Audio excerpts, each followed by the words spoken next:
Hi guys. We're talking about hardware. Now I realize that this can be a little bit intimidating, but I promise you by the end of this video, you have an extremely good understanding of how to hook hardware up and how to use it and how to mix with it. Let's go.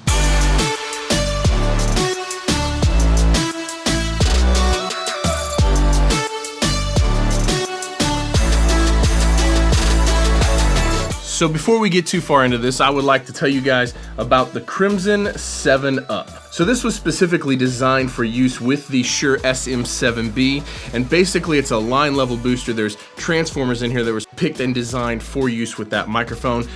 Boosts the level, it just sounds really, really good. There's some other products on the market that are very commonly used with the SM7B. I'm not trying to mention any names. I like this a whole heck of a lot better. There's an email in the description of this video. If you email them, mention my name, you can get special pricing on it.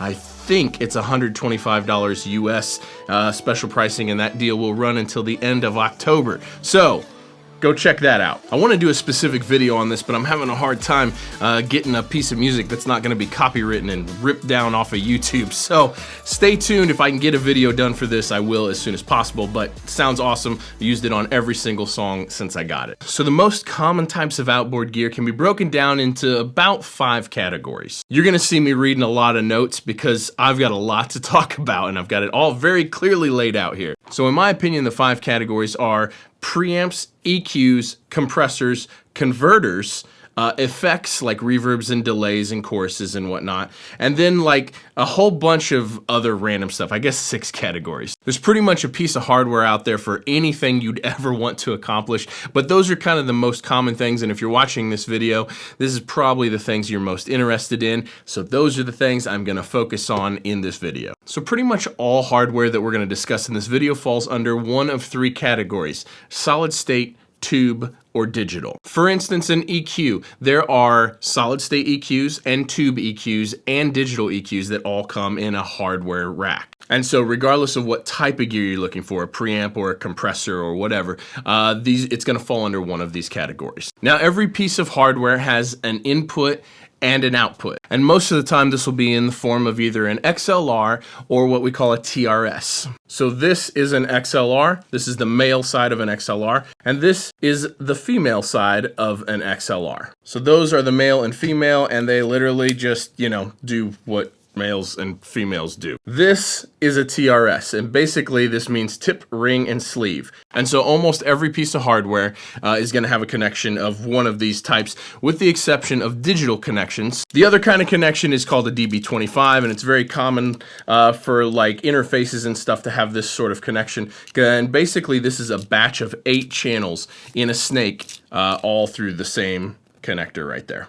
I'm not going to get into the digital connections because there's quite a few of them and it's not really relevant for this video. So before we get into talking about how to hook up gear or how to mix with this hardware, I need to explain conversion, the A to D, D to A conversion. Since this is an intro to hardware, this is a very important thing to understanding signal flow and how to hook everything up. So all recorded sound starts off as an analog signal. When you're singing into the mic, the microphone is changing that audio that you're hearing right now. This microphone is actually doing it. It turns that into an analog signal. And that analog signal leaves the microphone and travels through a cable and goes into a preamp, but ultimately it has to hit an interface or a converter because your computer doesn't have any analog signal in it. It only has digital signal in it. And so a converter or an interface needs to actually change this signal from analog to digital in order for it to go into your computer and be stored there. And so this change is called analog to digital conversion. So now that we got that out of the way, we want to talk about signal flow here. See, the way that I always do it is I always picture in my mind where the source, where the sound starts, where I want it to go, and where I want it to end up. And so you just kind of follow this signal path from one piece of gear to another until you get it from where you're starting to where you end up. Let me show you.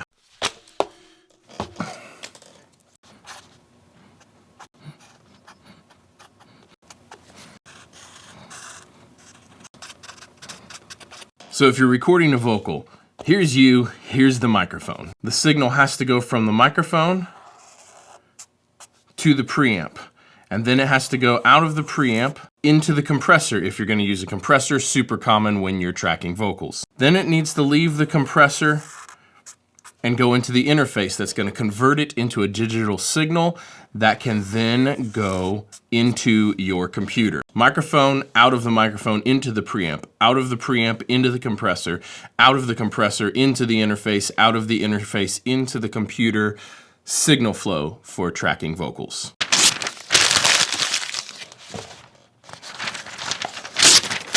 So if you'd like to mix with hardware, the first thing you have to do is set up an output on your track. Now I work in Pro Tools, and so we'll talk about the vocal that we just recorded here. On that vocal channel in Pro Tools, I will select the hardware insert in my vocal channel, in my setup, it's insert 13. It can be whatever number for you, but you want to make sure you know what number it is. So then that signal is sent from the computer to the interface, and it's telling the interface to send that digital signal out the output 13. And so my interface is going to convert that signal from a digital signal to an analog signal, send it out output 13, and then I will connect it to whichever piece of gear I'm getting ready to use that I'd like to mix with. Let's go back down and let me show you a better example of that.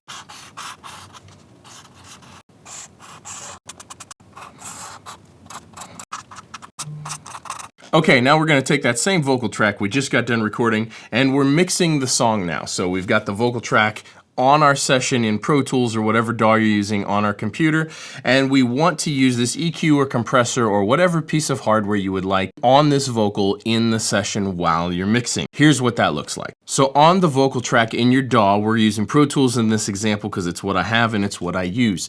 You're going to put an I/O input output on an insert on the vocal track in Pro Tools. Now for the lead vocal in my system, it's I/O 13. So we're just going to use that as an example. I'm going to put an insert of 13 I/O on my track, on my vocal track in Pro Tools. And what that's going to do is it's going to send that digital signal out to the interface, and then it's telling that interface to send that signal out the output 13. So digital, it's going to convert this to analog, and it's going to send that analog signal out the output of 13 of the interface, and I'm going to hook that up to the input of the EQ or the compressor, whatever it may be. So the signal is digitally coming out of the computer to the interface is turning it to analog, and then that analog signal is coming out channel 13, the output 13 of the interface, and that cable is getting hooked up to the input of the EQ or the compressor. Then we're going to take the output of that EQ or compressor or whatever you're using,